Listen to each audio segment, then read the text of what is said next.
શું તમારા ઘરમાં વારંવાર ઝઘડા થાય છે? શું ઘરમાં સુખ શાંતિ ઓછી થઈ ગઈ છે? બાળકો વાત નથી માનતા કે પરિવારના જે સભ્યો છે એમના વચ્ચે ધીમે ધીમે પ્રેમ ઘટી ગયો છે? તો આજે આપણે આ પ્રવચનની અંદર 4 એવા સુવર્ણ નિયમોની વાત કરવી છે કે જો 4 નિયમો આપણા જીવનની અંદર જો આપણે આત્મસાત કરી લઈએ તો અવશ્ય આપણા પરિવારની અંદર અને આપણા જીવનની અંદર સુખ શાંતિ અને એકતા આવશે। તો ચાલો એ 4 સુવર્ણ નિયમો જાણતા પૂર્વે આપણે ભગવાનના મંગલાચરણમાં જોડાઈએ। હે નાથ મુજને મતિ શુદ્ધ દેજો, હૈયે સદા સેવક ભાવ રહેજો। છો શબ્દો મારા પણ યાપ આવીને કહેજો, રાજી થઈ અક્ષર ભાવ દેજો, રાજી થઈ અક્ષર ભાવ દેજો। શ્રી સ્વામિનારાયણ ભગવાનની જય, સિયાવર રામચંદ્ર ભગવાનની જય, ઉમાપતિ મહાદેવની જય। દરેક દિવ્ય મુમુક્ષુ હરિભક્તોને ભાવભર્યા સ્નેહભર્યા જય સ્વામી નારાયણ। આમ તો ચાતુર્માસનો મહિનો ચાલી રહ્યો છે, તો આ ચાતુર્માસના મહિનાની અંદર આપણા પરિવારમાં એકતા એ સ્થપાઈ રહે અને સંવાદિતાનો એક પાયો આપણે મજબૂત બનાવી શકીએ, તો એના માટે આપણે આજે 4 એવા સુવર્ણ નિયમોની વાત કરવી છે કે જો એ 4 નિયમો આપણા જીવનની અંદર જો આપણે આત્મસાત કરી લઈએ તો અવશ્ય આપણા ઘરની અંદર સુખ શાંતિ અને લાંબા ગાળા સુધી એક સંવાદિતા પણ એક સ્થપાઈ જશે। પણ આ 4 નિયમો કયા છે? અને આ 4 નિયમો એ સર્વ કોઈના જીવનની અંદર હોય તો શું પરિવારમાં સંવાદિતા ટકાવી શકાય છે? શું પરિવારની અંદર સંપ જાળવી શકાય છે? તો આ પ્રશ્નના બધાયના જવાબો હા જ છે, કારણ કે આજે આપણે જે વાતો કરવાના છીએ એ થોડાક રિસર્ચ સાથે વાત કરવાના છીએ, થોડાક પ્રસંગો સાથે વાત કરવાના છીએ અને શાસ્ત્રોના સંદર્ભ સાથે વાત કરવાના છીએ।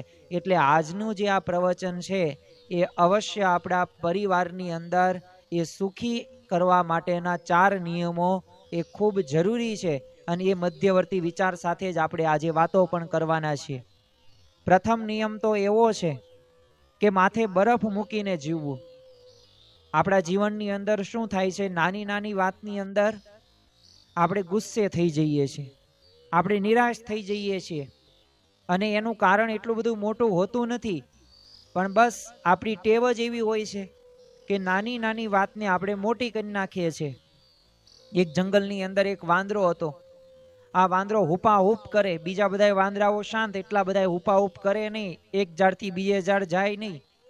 હવે આ વાંદરાની આ કુટેવના લીધે એક વખત પોતે એક ઝાડવાથી નીચે પડે છે। હવે નીચે પડે છે ને ગોઠણે એને વાગે છે અને આજુબાજુ બધા જે વાંદરાઓ હતા એને પાસે આવે છે। એક વાંદરો હતો, એને જોયું કે શું થયું। હવે છિદ્ર નાનું હતું, થોડુંક મોટું કર્યું, બીજો વાંદરો આવ્યો, જોયું, ત્રીજો વાંદરો, અને છેલ્લે એ સ્થિતિ સુધી થઈ ગયું કે એ જેને ગોઠણે વાગ્યું હતું એ જ્યારે એને દાખલ કરવામાં આવ્યો હોસ્પિટલમાં, ત્યારે ડૉક્ટર દ્વારા એવું કહેવામાં આવ્યું કે હવે આ પગ છે ને કાપવો પડશે, કારણ કે એટલું બધું ડેમેજ થઈ ગયું છે। ડેમેજ હતું નાનું જ તે, પણ મોટું કરી કરીને તે ડેમેજ વધારી નાખ્યું। બસ એવી જ રીતે આપણા જીવનની અંદર પણ નાની નાની વાત રહીને એને આપણે મોટી મોટી કરતા જઈએ છીએ। જો હંમેશા આપણે ધીરજ રાખીએ, patience is the most powerful weapon in the world. સામેવાળી વ્યક્તિને આપણે સમજવાનો પ્રયત્ન કરીએ, જો આપણે સામેવાળી વ્યક્તિને સમજશું જ નહીં તો પછી આપણા પરિવારની અંદર ઘરની અંદર એ સંવાદિતા નહીં સ્થપાય। બીજું, આપણે મનગમતું મૂકીને જીવવાનું છે। બધાયને મનગમતું કરવું ગમે છે, કારણ કે ખરેખર આપણે થોડુંક ભણી લીધું હોય, થોડાક અનુભવો કરી લીધા હોય, એટલે સામેવાળા વ્યક્તિને આપણે સાવ એટલે સાવ નીચો ગણીએ છીએ। એટલે કે આપણે જેમ કહીએ, આપણે જે કહીએ એમ જ થવું પડે।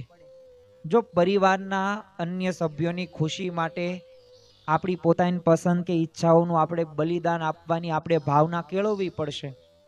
જો આ ભાવના કેળવીશું નહીં તો સામેવાળો વ્યક્તિ એ આપણને સ્વીકારશે નહીં, એ આપણને એક્સેપ્ટ નહીં કરે। એટલે મનગમતું મૂકીને આપણે જીવશું ને તો અવશ્ય લાભ થશે. ત્રીજો એક નિયમ એ પણ છે કે હક અને દાવો મૂકીને જીવીએ. કારણ કે પરિવારની અંદર જો આપણે હંમેશા એમ કહેતા હશું કે મારો જ અધિકાર છે, મારી જ બધી વાત માનવી પડશે, તો એ જે અહંકાર છે ને, એ અહંકારને જ્યારે વ્યક્તિ મૂકશે ને ત્યારે પરિવારની અંદર એક સંવાદિતતા ટકશે. અને એના માટે આપણે સર્વ કોઈ એક કટિબદ્ધ થવાનું છે. અને ચોથો એવો સુવર્ણ નિયમ છે કે પરિવારના સુખ અને વિકાસ માટે છે ને પોતાની જાતને સમર્પિત કરી દેવાની છે. રઘુકુલ રીત સદા ચલી આયે, પ્રાણ જાય પણ વચન ન જાય. એ રામ ભગવાનની એ ભાવના હતી ને, એટલે જ તે આપણને એ રામાયણ વાંચવી ગમે, સાંભળવી ગમે, અને એમના પાત્રોના આપણે આજે વખાણો કરીએ છીએ. તો જો પરિવાર માટે મહેનત કરવામાં ક્યારેય પાછી પાની ન કરીએ, અને ખરેખર જો આ 4 નિયમો આપણા જીવનની અંદર જો આપણે દ્રઢતાથી પાલન કરીશું તો અવશ્ય આપણે સુખી થશું. આ તો મેં તમને ટૂંકમાં વાત કરી, પણ ખરેખર આ નિયમોને આપણા સ્વભાવની અંદર વણી લેવાના, તો જ પરિવારની અંદર શાંતિ, પ્રેમ ને સંવાદિતતા લાંબા સમય સુધી ટકી શકશે. અને આ નિયમો રહ્યા ને કોઈ એક વ્યક્તિ માટે નથી, પરિવારના દરેક સભ્ય માટે આ 4 નિયમો એને અનુસરવાના છે, એને જીવનમાં ઉતારવાના છે. અને જીવનમાં ઉતારશે ને તો જ એને લાભ પણ થશે. ખરેખર દુનિયાનું સર્વોચ્ચ સુખ શું છે? જ્યારે આપણને આ પ્રશ્ન પૂછવામાં આવે ત્યારે આપણે કહીએ પૈસા, ધન, આવડત, સત્તા, કરોડો લોકો મને ઓળખે, એ દુનિયાનું સર્વોચ્ચ સુખ છે. પણ યાદ રાખજો કે આખી દુનિયાને જેને હસાવ્યા છે ને, એ ચાર્લી ચેપ્લિન પોતે જીવનના અંત સમયની અંદર પોતે કહેલું કે મેં આખી દુનિયાને હસાવી શકું, પણ આખી દુનિયા ભેગી થઈને મને ન હસાવી શકે, એટલો હું એકલો અટુલો માણસ છું. તો એમ આપણે માનતા હોય ને કે કરોડો લોકો મને ઓળખે તો હું સુખી થઈ જાઉં, તો એ સુખી નહીં. ચાલો આપણે એક સર્વેની વાત કરીએ. હાર્વર્ડ યુનિવર્સિટી, એનો એક આપણે વૈશ્વિક રિસર્ચની વાત કરીએ, જેથી આપણને ખ્યાલ આવે જો આ 4 નિયમોને શા માટે આપણે આ જીવનમાં ઉતારવાના છે ને એની વાતો આપણે કરવી છે આજના દિવસે. તમે યાદ રાખજો કે અમેરિકાની આ પ્રખ્યાત હાર્વર્ડ યુનિવર્સિટી છે, અને એના દ્વારા દુનિયાના 110 દેશોની અંદર સળંગ નોન સ્ટોપ 8 વર્ષ સુધી એક સર્વે કરવામાં આવે છે. અને આ સર્વેની અંદર કોઈ જાતિ કે ધર્મ કે રંગ કે રાષ્ટ્રીયતા એનો ભેદભાવ વગર 1 લાખ પરિવારને એ સર્વેની અંદર આવરી લેવામાં આવે છે. અને તમામ લોકોને જીવનનો માત્ર એક જ પ્રશ્ન પૂછવામાં આવે છે કે આ પૃથ્વી ઉપર કોઈ પણ વ્યક્તિ માટે એ સર્વોચ્ચ સુખ શું છે? Greatest Joy in the world, સર્વોચ્ચ સુખ કયું છે? અને તમને આશ્ચર્ય થશે કે 67% વધુ પરિવારોનો જવાબ કયો હતો કે પરિવાર સાથે વિતાવેલો સમય રહ્યો ને એ જ સૌથી મોટો આનંદ છે. તો જો વિચાર કરો કે 67% કરતાં વધુ લોકો એવું માને છે કે આ પૃથ્વી ઉપર જો કોઈ સૌથી વધુ સુખ હોય ને તો મારા પરિવાર, એટલે કે મારા ભાઈ કે બહેન કે મારી ધર્મપત્ની કે મારા સંતાનો કે મારા માતા પિતા, એ જે સાથે મેં જે સમય વિતાવ્યો છે ને એ દુનિયાનો સૌથી વધુ સુખ છે ને આનંદ છે. તો જો જે પરિવારની અંદર આપણે પ્રેમ અને આદર આપણે જો આપશું ને, અને જેમના તમારા માટે પ્રેમ અને આદર છે એમની સાથે તમે બેસો, ઉઠો, જમો, કામ કરો, તો યાદ રાખજો કે જીવનમાં સર્વોચ્ચ આનંદનું એ મુખ્ય કારણ છે. પ્રેમ અને આદરની તમે આપલે કરો. આજના દિવસે ખાસ આપણે આજ એક સંકલ્પ સાથે ઊભું થવાનું છે, કારણ કે દુનિયાની અંદર આપણે ઘણું બધું મેળવી શકશું અને મેળવ્યું પણ હશે, અને હજે મેળવવાનું અમુકને બાકી પણ હશે, અને એના માટે પોતે પ્રયત્ન કરે છે. પણ છેલ્લે અંતે તો આપણો અલ્ટિમેટ કયો ધ્યેય છે કે મારે સુખી આનંદ જીવન જીવવું છે. તો એના માટે શું કરવાનું છે? એના માટે આપણે પરિવાર માટે સમય ફાળવવાનો છે. જો આપણા પરિવાર માટે જ આપણે સમય નહીં આપીએ ને તો આપણને સુખી કે આનંદ આપણે રહી નહીં શકીએ. યાદ રાખજો, થવું હશે ને સુખી કે આનંદમાં તોય તે આપણે નહીં થઈ શકીએ. અને આ સુખી થવા માટે આ પરિવારમાં એ સમય આપણે આપવા માટે નથી આપી શકતા ને એનું જો કોઈ મુખ્ય કોઈ કારણ હોય ને તો એ આપણો અહમ છે, ઈગો છે. તમે જો સૌથી મોટો શત્રુ હોય ને તો માન છે, અહંકાર છે, ઈગો છે. અને હસતો રમતો પરિવાર હોય ને તો બોલો એને તોડી નાખે છે. આપણા ઘરોની અંદર જે પણ પ્રશ્નો થાય છે તો એના મૂળની અંદર અહંકાર જ છે. હું તમને એક સત્ય ઘટના કહું. અમદાવાદની અંદર 2 ડેન્ટલ ડોક્ટર્સ કે જે પોતે ક્લાસમેટ હતા અને પોતે નક્કી કર્યું કે આપણે ગમે તેમ થઈ જાય પણ આપણે લગ્ન કરવાના છે સાથે. અને બીજું કે પરિવારની પાછી એ આમે એક્સેપ્ટ કરવા પડે આપણને બંને પરિવાર તરફથી, તો જ આપણે કરશું. એમના ભાગીને આપણે લગ્ન કરવાના નથી. તો એવા પોતે પ્રેમ સંબંધથી પોતે સંકળાયેલા હતા. અને એ બંને ડેન્ટલ ડોક્ટર્સે બોલો 10 વર્ષની પોતે રાહ જોઈ અને પછી એમને પ્રેમ લગ્ન કર્યા. તો શરૂઆતના તો 10 વર્ષ સુધી લગ્ન જીવન પોતે સુખેથી આમ પસાર થયું. હવે એક 7 વર્ષની દીકરીનો જન્મ થાય. હવે આ 7 વર્ષની દીકરીનો એ જન્મ થયો. હવે સ્વાભાવિક રીતના આપણને પ્રશ્ન થાય કે આ 7 વર્ષની દીકરી થઈ અને પછી એમના જીવનમાં એક પ્રશ્ન થાય છે કે જે પત્નીની જે હોસ્પિટલમાં છે ને પ્રેક્ટિસ અને પ્રસિદ્ધિ એના પતિ કરતા થોડીક વધવા લાગી. જો 7 વર્ષની દીકરી છે ઓલરેડી એને, એટલે પરિવાર માટે થોડાક આર્થિક વિકાસના દ્વાર ખોલ્યા. હકીકતની અંદર તો એના પતિ હોય ને એને પોતે રાજી થવાનું હતું, પણ ત્યાં જ તે એ જે પત્નીની પ્રગતિ જોઈને બોલો પતિનો અહમ થોડોક ઘવાયણો કે મારી પત્ની મારા કરતા વધુ કેવી રીતે સારી રીતે કમાઈશ. અને એવો ખોટો અહંકારનો જન્મ એના મનની અંદર થયો, હૃદયની અંદર એવી ભાવના આવી જે નકારાત્મક હતી. તમે વિચાર કરો કે સામાન્ય રીતે માણસને પડોશી કે હરીફ પ્રત્યે છે ને ઈર્ષ્યા થાય છે, પણ અહીંયા કેવી પરિસ્થિતિ બની હતી પરિવારની અંદર, પોતાની પત્ની માટે જ તે એને ઈર્ષ્યા થઈ હતી. અને પછી એ મતભેદો હતા ને મનભેદમાં ફેરવાઈ ગયા અને બંનેને એક જ ઘરની અંદર એ છૂટા રહેવાનું શરૂ કર્યું.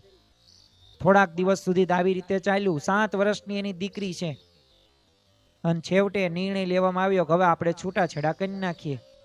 અને કોર્ટમાં પછી મ્યુચ્યુઅલ જે એગ્રીમેન્ટ હોય બધી પેપર્સ ફાઇલ તૈયાર કરી દીધા. પણ વિચાર કરજો, એક પરિવારના વિકાસમાં એક સહભાગી થવાને બદલે જ્યારે જો વ્યક્તિગત એ અહંકાર મોટો થાય છે ને ત્યારે સંબંધનો પાયો તૂટી જાય છે. અને એ તૂટી પડે છે ને એટલે માણસ છે ને હતાશ નિરાશ થઈ જાય છે.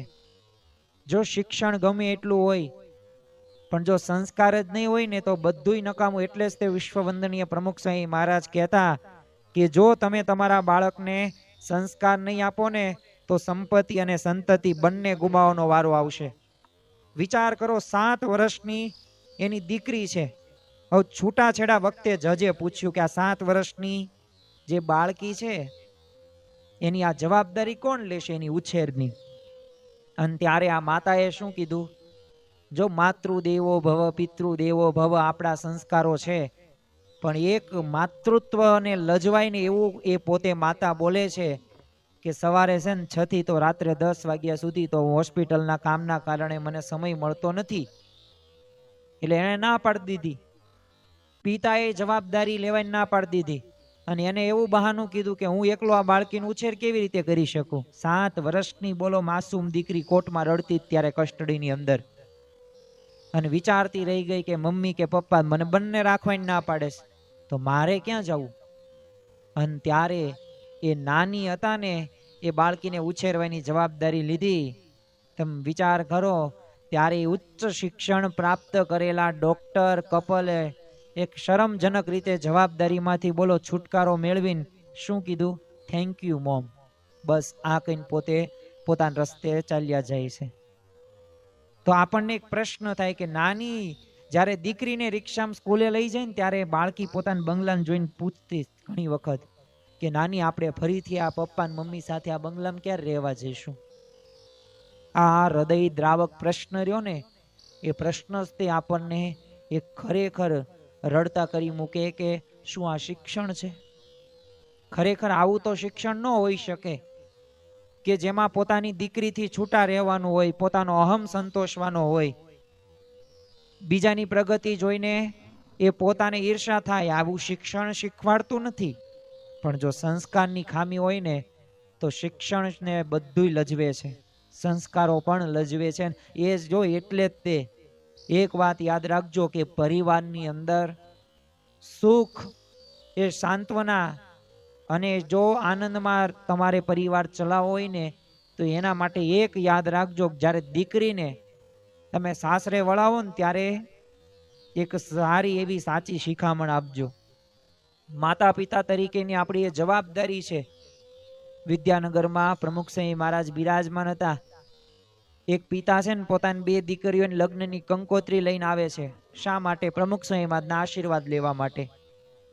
ત્યારે પ્રમુખ સ્વામી મહારાજે ત્યારે મહત્વની શિખામણ આપી કે જો સાસરીનું ઘર છે ને નવું હોય, ત્યાંની રહેણી કહેણી હોય, બોલવા ચાલવાની રીત હોય, ખાવા પીવાનો બધો સમય એ બધો જુદો હોય.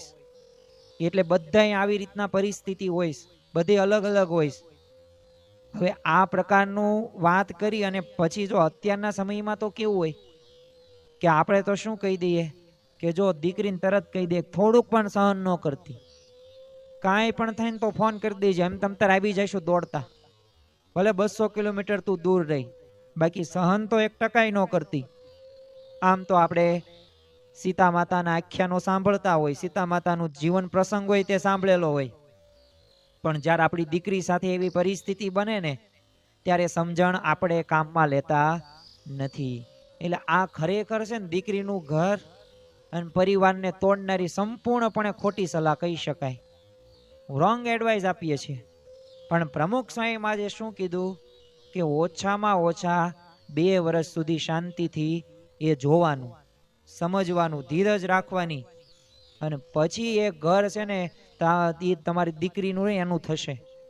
અને થોડુંક સમજીને અનુકૂળ થઈને એની શોભા વધારવાની છે. એટલે 2 વર્ષની ધીરજ રાખે. તમારી દીકરીઓને બંનેને કહેજો, આ સલાહ આપજો, કરિયાવર આપો ને તો સાથે સાથે આ પણ આપજો. તો જો જતું કરવાની ભાવના, કોઈ કંઈ બોલે તો થોડુંક ખમી લેવાનું, થોડુંક સહન કરી લેવાનું, ધીરજ રાખવાની, ભવિષ્યમાં બધું સારું થઈ જશે. જો આ જીવન ભાવના હોય ને તો અવશ્ય એ આપણા પરિવારની અંદર શાંતિ રહેશે. જો છૂટાછેડાના કારણો તમે જુઓ ને તો આવા જ હોય. અમેરિકન ડિવોર્સ લોયર્સનું એક આપણે તારણની વાત કરીએ, કારણ કે એમને અમેરિકાના બધા તે અમેરિકન જે એસોસિએશન ઓફ એડવોકેટ છે એની નેશનલ એક કોન્ફરન્સ યોજાયેલી, અને એમાં બધા નિષ્ણાંતોએ મનોમંથન કરેલું કે આટલા બધા છૂટાછેડાના બધા કેસ આવે છે અને એમને તો આનું કારણ શું છે ને એ બધાએ 300 જેટલા ડિવોર્સ જે બધા લોયર્સ હોય ને બધાએ તે 3 દિવસ સુધી એ પોતે ભેગા થયા. અને એટલું જ નહીં, બધાનું એક બ્રેન સ્ટ્રોમિંગ કરવામાં આવે છે, બધું મનોમંથન કરવામાં આવે છે. અને 25 થી 35 વર્ષની એ ઉંમરના યંગ કપલ્સમાં ડિવોર્સના છે મુખ્ય 5 કારણો એમને દર્શાવ્યા અને એક ડ્રાફ્ટ તૈયાર કરવામાં આવ્યો. પણ તમને આશ્ચર્ય થશે કે આ 5 કારણોમાંથી એક જો સૌથી મોટું કોઈ કારણ હોય ને તો એ કારણ શું હતું કે દીકરીની માતાનું સાસરી પક્ષમાં વધારે પડતું માથું મારવું. આ મુખ્ય કારણ હતું. આપણા ઘરોની અંદર પણ જો આવી પરિસ્થિતિ સર્જાય છે, જો ખરેખર પરિવારના દરેક સભ્યોને આ સમજવું પડશે. દીકરીના જીવનમાં, તેના સાસરીના નિર્ણયોમાં જો એ માતાની નાની નાની વાતોમાં થતી જો સતત દખલગીરી હોય ને તો દીકરીના એ વસેલા ઘરને તોડ નાખે છે. અને પોતાની દીકરીના તે સુખી લગ્ન જીવન માટે એ માતા પિતાએ યોગ્ય અંતર જાળવવું જરૂરી જ છે. અમુક વખતે કંઈ બાબતો ન બોલવાથી એ તમારી દીકરીનું ઘર સચવાઈ જાય છે, પણ તમે ત્યારે એ બોલો છો ને, દખલગીરી કરો છો ને, એના લીધે વધુ પરિસ્થિતિ વણસે છે.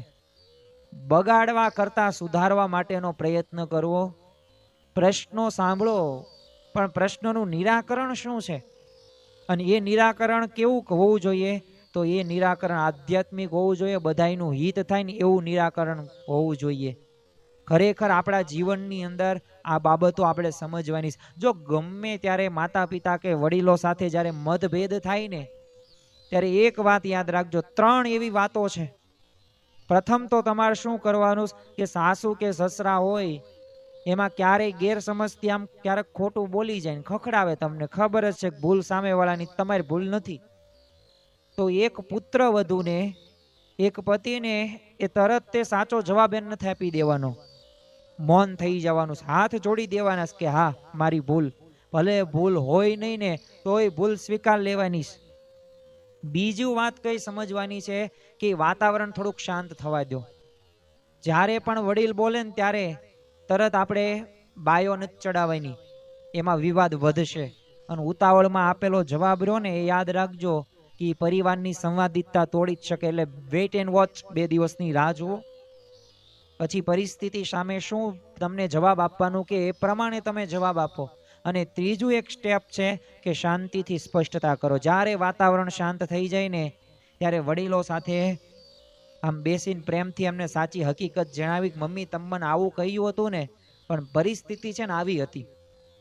તો જો જ્યારે તમે યોગ્ય સમયે શાંતિથી વાત રજૂ કરશો ને ત્યારે વડીલોને થશે કે અમારો દીકરો કે દીકરી છે ને ખાનદાન સંસ્કારી છે અને વડીલોની આદર રાખે છે.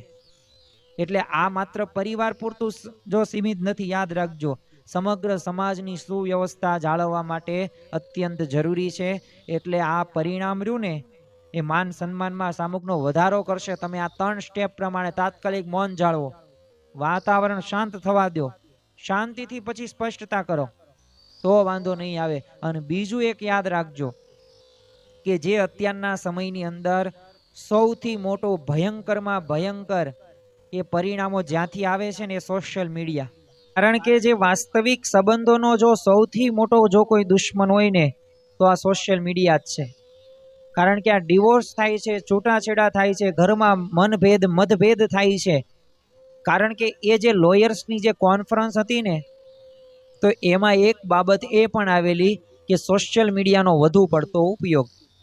જો એક વાત યાદ રાખજો કે સોશિયલ મીડિયા વાપરવાની ના નથી, પણ યાદ રાખજો વિવેક ચૂક્યા ને તો આ જ સોશિયલ મીડિયા એ આપણને પરિવારથી છૂટા કરશે.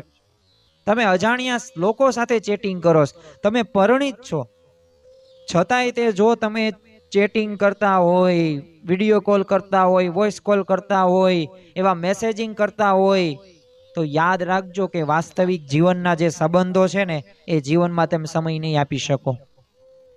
તમે એ વ્યક્તિને રૂબરૂ મળવાના છો જ નહીં. અને એની સાથે સંબંધ જો યાદ રાખજો, પરધન પથ્થર માનીએ પર સ્ત્રી માત સમાન. એ આ પ્રકારના નિયમનું આપણે પાલન કરવું પડશે, કારણ કે સનાતન સત્ય છે. બીજું એક યાદ રાખજો કે આ ઓનલાઈનના જમાનાની અંદર બધા ફેક આઈડેન્ટિટી હોતા એવું નથી, પણ ઘણા બધા એવા પણ ફેક આઈડેન્ટિટી હોય છે કે જે પુરુષ કે સ્ત્રી હોય ને એની કંઈ ખાતરી હોતી જ નથી. અને એમાંય તે આપણે કલાકો, દિવસો, વર્ષોના વર્ષો કાઢી નાખીએ છીએ. આધાર કાર્ડ લિંક કરીએ ને તો આપણને ખ્યાલ આવે કે ખરેખર એ કોણ છે, સ્ત્રી છે કે પુરુષ છે. એટલે એક આભાસી ભ્રમની અંદર જે જીવન આપણે જીવીએ છીએ ને મેસેજના આધારે, શબ્દોના આધારે, એની કરતાં થોડીક વાસ્તવિક જીવનની અંદર એ જે છે ને આપણી સામે જે પત્ની છે, સંતાનો છે, માતા પિતા છે, એની સાથે સંવાદ આપણે કરીએ. યાદ રાખજો કે આ બધી તે વર્ચ્યુઅલ જે કુટેવ છે ને એ પરિવારની અંદર શંકા તે એ જન્મે છે. અને પછી છેલ્લે શું થાય? પરિવારમાં પ્રશ્નો ઊભા થાય. એટલે આ સોશિયલ મીડિયાના જે ખોટા સંબંધોને બદલે છે ને આપણે થોડાક રોજિંદા સામાજિક જે ધંધાકીય સંબંધો હોય, જે ગુણવત્તાયુક્ત એને સમય આપણે આપીએ તો એવી રીતના આપણે જીવન જીવીએ, વાસ્તવિકતામાં જીવીએ. આ બધું આભાસી ભ્રમ આવા જિંદગીમાં આપણે જીવવાનું નથી. અને જો એ જીવીશું તો આપણને લાભ થવાનો નથી. બીજું આપણને એવું પણ લાગે કે આ તો અત્યારે ભાઈ કળયુગ છે અને ગળા કાપ હરીફાય છે તો સમય કંઈ મળતો નથી, એટલે પરિવારને અમે સમય આપી શકતા નથી. યાદ રાખજો સમય છે જ તે, પણ તમે ઘણો બધો વેસ્ટ ઓફ ટાઈમ કરો છો, ફેમિલી ટાઈમ નથી આપતા.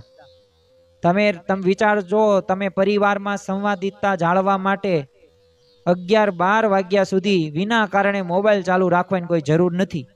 છતાં એ ખોટી આપણી આદત. પરિવાર સમક્ષ આપણે બેસતા નથી. ખોટો આપણને અહમ હોય છે, હું આ બધું જાણી લઉં, હું બધું જાણી લઉં કે અત્યારે શું ચાલે છે રશિયાની અંદર, અમેરિકાની અંદર, દિલ્હીની અંદર.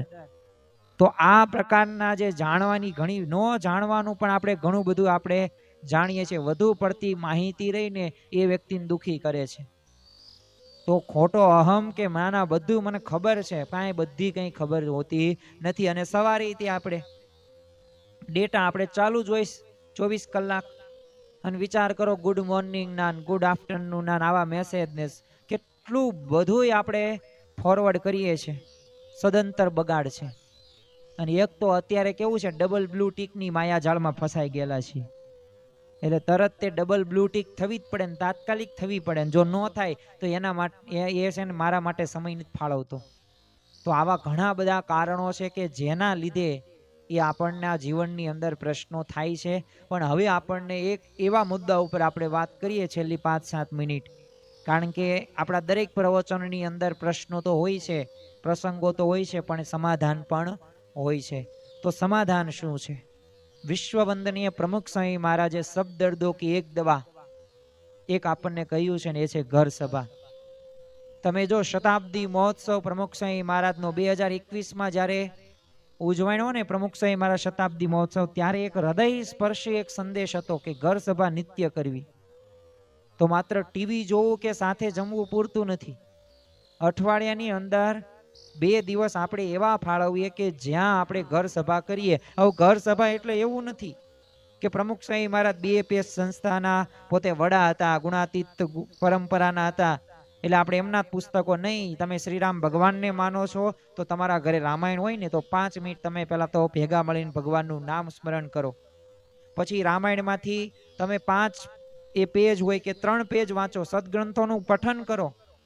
પછી એ ગ્રંથમાંથી આપણે સારા વિચારો આપણા જીવનમાં કઈ રીતે ઉતારવા જોઈએ એની આપણે ચર્ચા કરો. છેલ્લે 5 મિનિટ માટે દિવસ દરમિયાન જે ઘટનાઓ બધા આપણા માતા પિતા કે પતિ પત્ની કે જે ઘટના બની હોય ધંધાકી અંદર, મંદિરોની અંદર, તો એ બધી ખુલ્લા મને થોડીક શેર કરીએ. જો આજે આવા પ્રશ્નો હતા, આજે આ સોલ્વ કર્યું, આજે આ પરિસ્થિતિ થઈ. તો જો આ ઘર સભા તમે ખાલી એક 20-25 મિનિટનો તમે સમય કાઢશો તો ઘર સભાથી એ પતિ પત્ની હોય, સાસુ વહુ હોય, બધાય પ્રશ્નો ઉકેલાઈ જશે. અને પરિવારની અંદર અતૂટ સંવાદિતતા આવશે ને આવશે. અને યાદ રાખજો, પ્રાર્થના અને તમે જો અધ્યાત્મ સાથે જોડાશો ને તો અવશ્ય તમને લાભ થવાનો જ છે. કારણ કે કોલંબિયા યુનિવર્સિટીએ રિસર્ચ કર્યું છે. કારણ કે ઘર સભાને પ્રાર્થના કરવી એ માત્ર ધાર્મિક માન્યતા નથી, પણ આ કોલંબિયા યુનિવર્સિટી દ્વારા એ સાબિત થયેલું એક વિજ્ઞાન છે. 5 થી 10 મિનિટ તમે નામ સ્મરણ કરો તો એનાથી તમને અદ્ભુત એક સકારાત્મકતા એ તમારા જીવનમાં આવે છે. એક ઈચ્છા શક્તિ હોય, મેમરી પાવર હોય, બોલો એ વધે છે. નિયમિત તમે આધ્યાત્મિક તમે આવી રીતે જોડાયેલા, અને એક આત્મવિશ્વાસની તો બધાયમાં જરૂર જ હોય.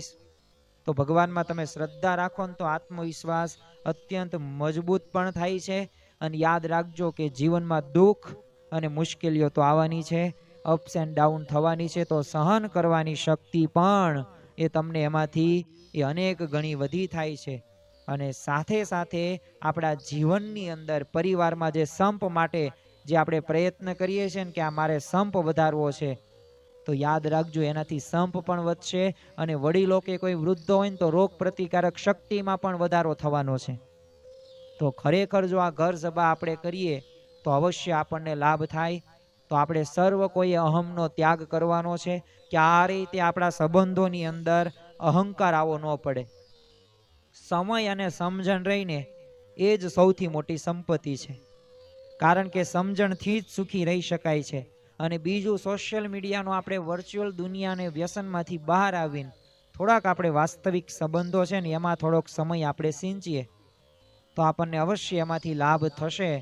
તો આપણે સર્વ કોઈ આજના દિવસે ભગવાનને સંતના ચરણોમાં પ્રાર્થના કરીએ કે અમારા જીવનની અંદર 4 એવા સુવર્ણ નિયમો જે આપણે શરૂઆતમાં વાત કરી અને એના આધારે જ આ બધી વાતો આપણે કરી. તો પ્રથમ તો એક માથે બરફ મૂકવાનો છે, એટલે ધીરજ રાખવાની છે. પછી મનગમતું મૂકવાનું છે, એટલે ત્યાગ કરવાનો છે. પછી જે હક અને દાવો આપણે છે ને એને છોડવાનો, એટલે કે અહમનો નાશ કરવાનો છે. અને ચોથું છે દેહ ઘસી નાખવાનો, કહેતા કે સમર્પણ આપણા જીવનમાં આવવો પડે. તો અવશ્ય આ મૂળભૂત જો 4 નિયમો જો આપણા જીવનમાં આપણે આત્મસાત કરીએ તો અવશ્ય આપણા પરિવારની અંદર સુખ, શાંતિ અને આનંદમાં એ પરિવર્તિત થાય છે. તો આજના દિવસે મહારાજ સ્વામીના ચરણોમાં પ્રાર્થના કરીએ કે અમે નિત્ય 20-25 મિનિટ ઘર સભા કરીને અમારા પરિવારની અંદર સુખ, શાંતિ અને પ્રેમ અને સંવાદિતામાં એ અમે પસાર કરી શકીએ, એ જ આજના દિવસે પ્રાર્થના. શ્રી સ્વામિનારાયણ ભગવાનની જય.